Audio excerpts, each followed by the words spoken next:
Here's my take on the special representative talks that were held in Beijing yesterday between NSA Ajit Doval and China's Foreign Minister Wang Yi. If you read the EMEA readout, it's quite clear what India wants to stabilize the China relationship, ensure these kind of things don't happen again, and the long break between dialogue is again doesn't happen, doesn't recur. There's, as far as the ground level achievements of this dialogue is concerned, there's the resumption of the Kailash Mansarovar Yatra, which was stopped quite some years ago. Also, the data sharing on the Brahmaputra waters. Since 2017, we've had no data coming from the Chinese on the water levels in the Brahmaputra. And finally, there is border trade at Nathula, which has seen a lot of ups and downs. This is the limited aims that they went in with. And do remember that this meeting of special representatives comes after nearly 5 years. So obviously, there'll be a time to review the relationship, lay out a roadmap. And what we've seen is a limited roadmap. There's no talk of de-escalation, de-induction and all that, which India normally insists upon. Clearly, this is a very immediate kind of agreement, and we'll have to wait and see how the confidence building measures along the border are going to be worked out, because China has torn up virtually all the agreements signed in the 1990s, and the trust deficit is huge. And how does one overcome this? In what manner is it overcome?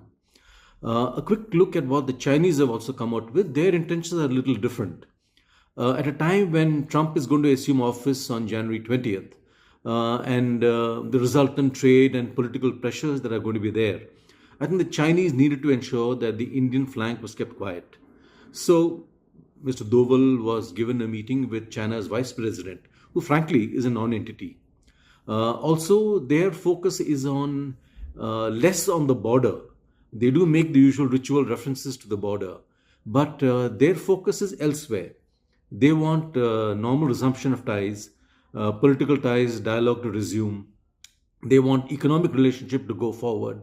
Remember that India has a $100 billion trade deficit with China, and clearly the Chinese would love to see the deficit widen. So they want more trade. They'd also like direct flights to resume. Obviously, they're looking forward to all those Indian students who used to attend Chinese universities. There's a lot of money in there, so why not bring money out of the Indians? So the Chinese priorities are clear. They want to make the best of this relationship, and they want things to quickly start moving forward. The border is not of great relevance to them. So that's basically what we are left with here.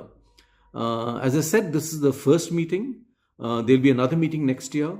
During this period, there's going to be a follow-up with at the military and diplomatic level to see how this entire process of insulating and keeping the border stable and calm works out. What steps they take, how these are implemented, how they're overseen, how they're reviewed. There is some talk of there's already agreement on patrols being allowed back and forth into areas which the other side claims. One understands that Chinese are also talking of escorted patrols.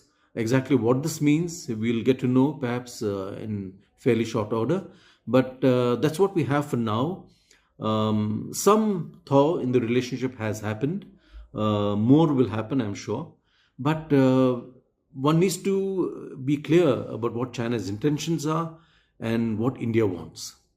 That's all from me, Surya Gangadharan.